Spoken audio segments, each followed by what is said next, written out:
Joining us to discuss these topics, we have Aharon Levarko, Israeli television and radio correspondent, who's joining us from Netanya in Israel. Before we come on to what I've just spoken about, Aharon, I would like to get your opinion on the statements that have come from Hamas today, specifically looking at the claim that hostages will die if any further military action happens from Israeli forces. What is your feeling on that, and what do you think the response will be from Benjamin Netanyahu in this tricky point? Well, I think that kind of news is every Israeli nightmare. They fear this would happen. And listen, it's been happening. They have been killing, murdering some of the hostages. We have received back about 24 dead hostages. So it's not new to us, but we are doing all we can to get back our hostages alive. So this kind of a threat is part of the psychological warfare that Hamas are playing.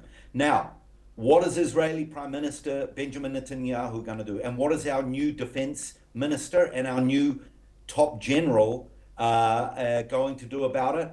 We're going to see. We're going to see what we're going to do about it. Let me tell you that 50,000 Israeli soldiers have been called up, and up to 400,000 soldiers have been put on readiness. If the hostages aren't returned, or if they are killed, then you can guarantee that's going to be a bloody mess in Gaza. Look, Hamas's days are finished as far as the Israeli government is concerned. It's just a matter of when, and it's just a matter of can we get back some of those hostages alive rather than dead.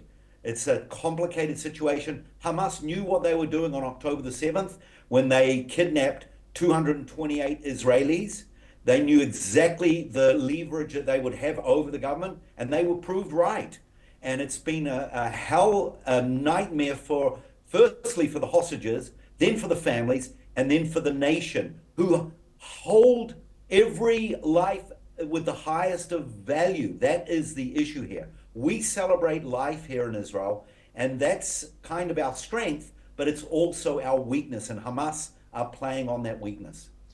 Yes, I'd like to build now on what I spoke about briefly, looking at reports that mosques are being set on fire during this holy time of Ramadan. What first is your opinion to these reports coming out of the West Bank, and also how destabilising could that be? We are, of course, during a holy month of Ramadan. There is then the Jewish Passover period as well. So this can't be positive for any look forward to peace.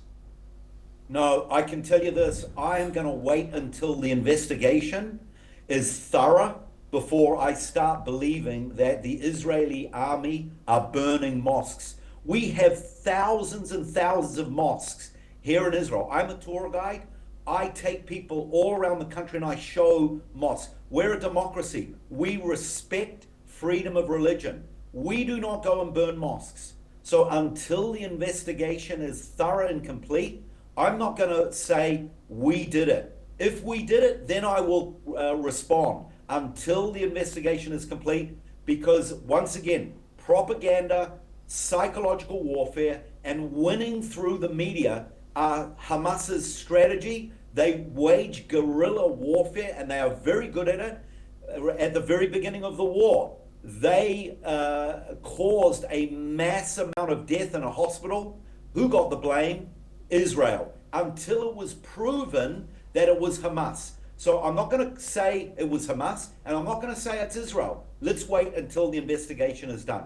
But I can tell you this, that if our soldiers did that, then they will be held accountable, because in our military rooms, we have members of the humanitarian rights groups, we have judges, we have lawyers, and they are there to make sure our military works within the framework of international law. A British colonel, Mr. Kemp, who sits in those offices, he says there's no more higher morally high military in the history of the annals of human history than the Israeli Defense Forces. Some people may be laughing as they listen to me, but that's his testimony.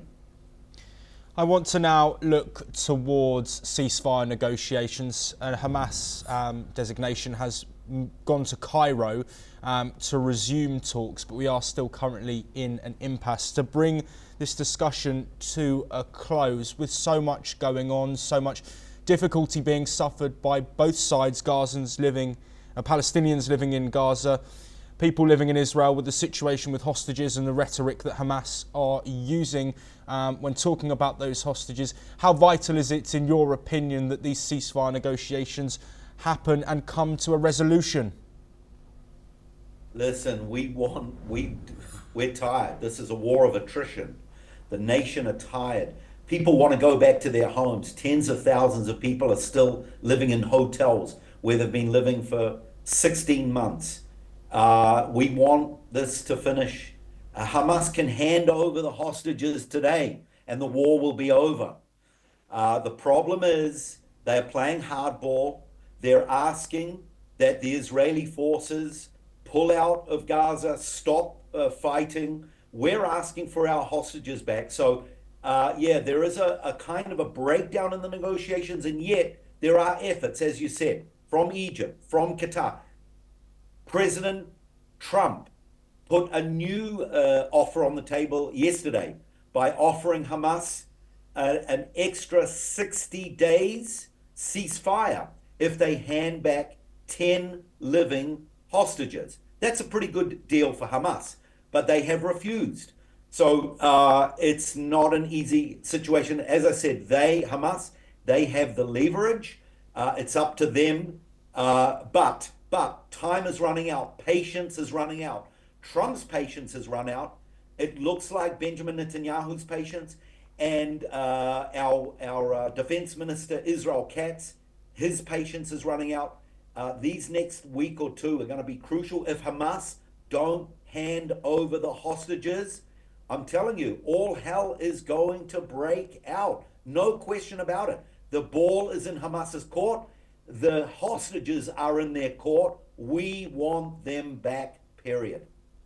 Aharon Levarko, thank you very much for providing your insight. We will, of course, continue to bring you all the updates from Gaza, Israel and abroad.